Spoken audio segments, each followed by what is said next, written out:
nous, on est des lycéens de Bréquigny. Donc on est en terminale générale.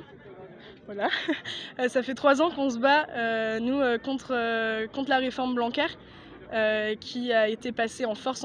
On a pu le voir alors qu'on voyait qu'il y avait une grande majorité du corps éducatif et corps enseignant et des élèves qui étaient contre.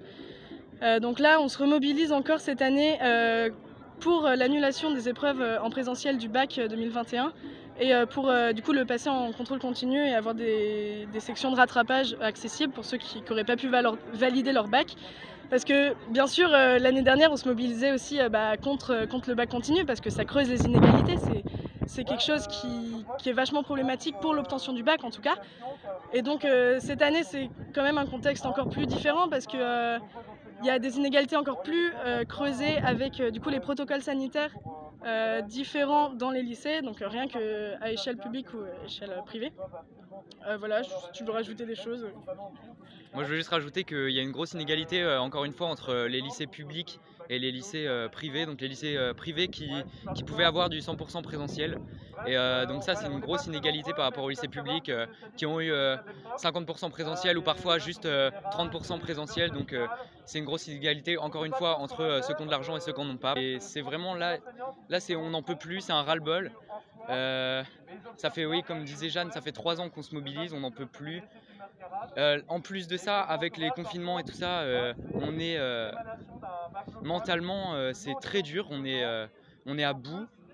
Et voilà, c'est juste qu'on en a ras-le-bol en fait. Pas que pour le bac 2021, on se bat donc pour l'annulation en fait de la réforme Blanquer.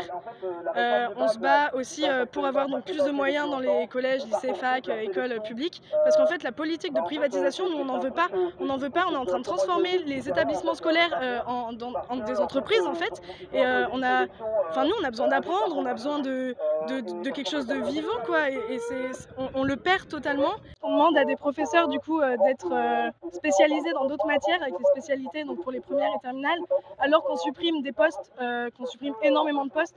On se retrouve dans des classes surchargées avec 45 élèves, 40. La moyenne maintenant, le minimum sera 40 élèves. Comment est-ce qu'on peut apprendre dans des conditions pareilles? Et en fait, on se bat vraiment contre le gouvernement Macron, contre la réforme Blanquer en fait, contre tout ce qui passe en bloc pour le système éducatif qui est hyper néfaste, et contre quelque chose qui creuse des inégalités et qui prépare à la sélection, qui prépare, en fait, on est des mini-salariés, on devient des mini-salariés, et ça, moi je trouve ça révoltant et inacceptable. On en a marre du gouvernement Macron et Blanquer. Blanquer là, s'il veut maintenir les épreuves, alors qu'on a eu autant de cours en distanciel et on n'a pas eu de présentiel comme l'année dernière en fait. S'il veut garder ses épreuves, c'est tout simplement pour son ego, parce que c'est la seule chose qui reste. Le grand oral, c'est la seule chose qui reste de sa réforme. Et là, il veut juste montrer qu'il est là et qu'il a changé quelque chose. Et sauf que nous, on n'en a rien à faire de son ego. On veut juste que ce soit égalitaire, que ce soit normal, et que c'est pas une personne qui est tout au-dessus qui doit décider de tout le monde. Et c'est ce qu'on appelle la démocratie. Et là, la démocratie, elle est plus appliquée. Voilà, c'est des dynamiques spontanées d'élèves coordonnées par leurs syndicats lycéens.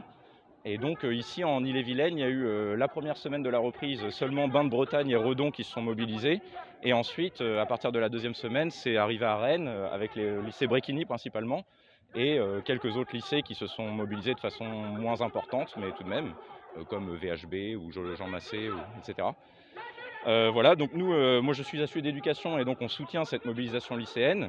J'appartiens aussi à un collectif informel d'enseignants qui s'appelle le collectif contre les réformes Blanquer, qui soutient également ce mouvement lycéen. Enfin, eux, ils demandent l'annulation des épreuves écrites de philosophie et le grand oral pour les terminales cette année.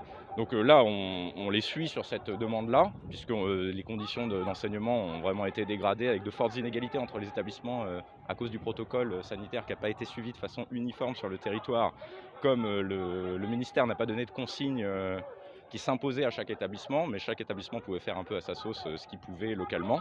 Donc ça a généré une distorsion entre les conditions d'enseignement des élèves, d'apprentissage, qui fait que ce bac est inégalitaire, il n'a pas la même valeur selon... il n'y a pas eu la même préparation pour les élèves en fonction de l'établissement où ils étaient. Donc nous, on sait qu'un des buts profonds de la réforme Blanquer, c'est de généraliser le contrôle continu et de casser le bac national tel qu'il existait auparavant. Donc là, il se trouve que les lycéens demandent ça cette année. Donc c'est plutôt quelque chose qu'on ne soutient pas normalement sur le principe. Mais là, dans ces circonstances exceptionnelles, et sachant qu'en plus Blanquer tient à tout prix à maintenir son grand oral, qui est un peu